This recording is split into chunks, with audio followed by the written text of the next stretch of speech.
Good morning. Thanks for Base London for inviting me today. I'm actually honoured to be with such a distinguished panel, fantastic panel.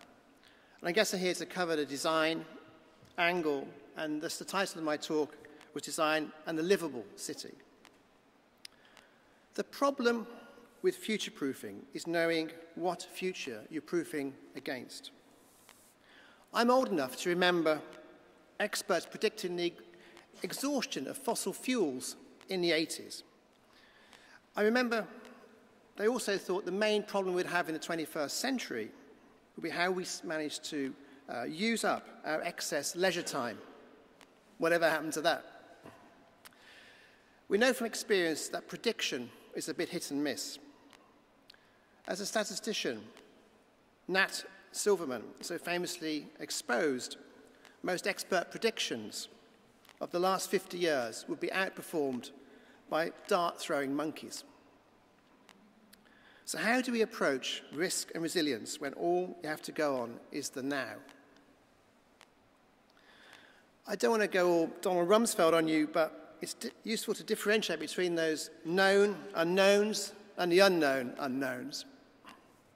As Keith has pointed out, we know we have to design carbon out of the equation, conserve energy, reduce waste, and allow for extreme weather events.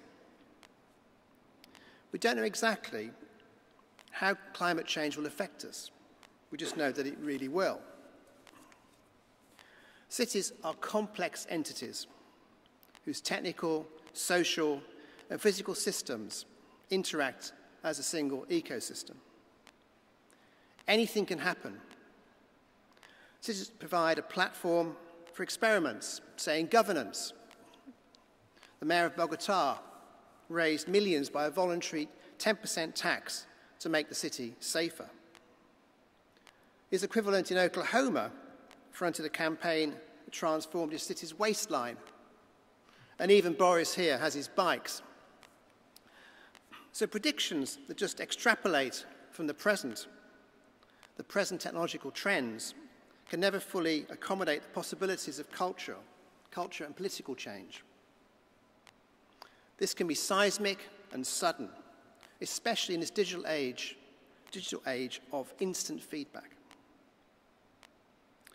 And although we recognize the political and economical, unstoppable ghettoization of rich and poor and increasingly polarized capital, we have actually little idea of how it will actually play out. Is it sustainable for the richest to live almost a generation longer than the poorest? If not, what needs to happen? There are loads of known unknowns, and much of the same is true of the world of work, or the way that digital media is transforming the way people interact. Like the old FM radio stations in the United States in the 1980s and 90s, we end up listening to what we think we like and never open our ears or our eyes to other things. We stop exploring and discovering, and there's no need to do so, and we fail to take any risk. Excitement is lost, and the safe average wins.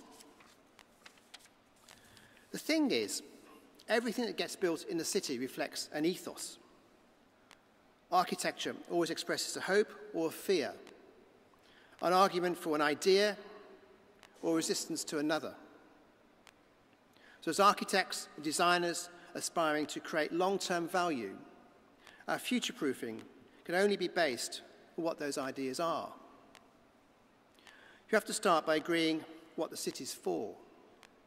Cities are centres for innovation and freedom, havens of tolerance and sophistication.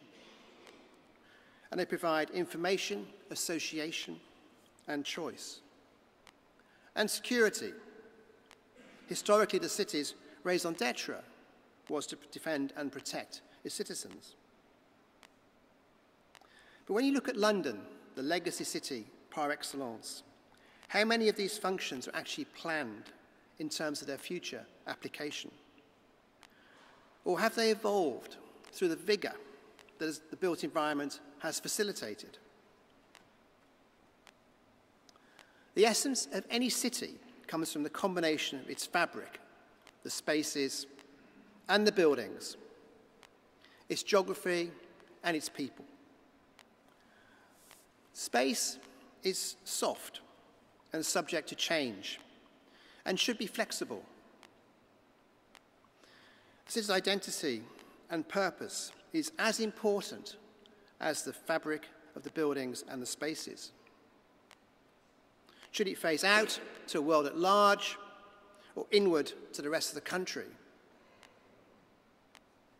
So its cosmopolitan nature, a threat to self-sufficiency and our native culture, or a necessary condition of progress.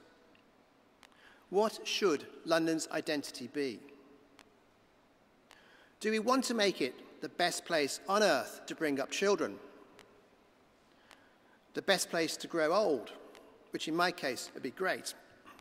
The world's most prosperous city, or the healthiest, or the most peaceful?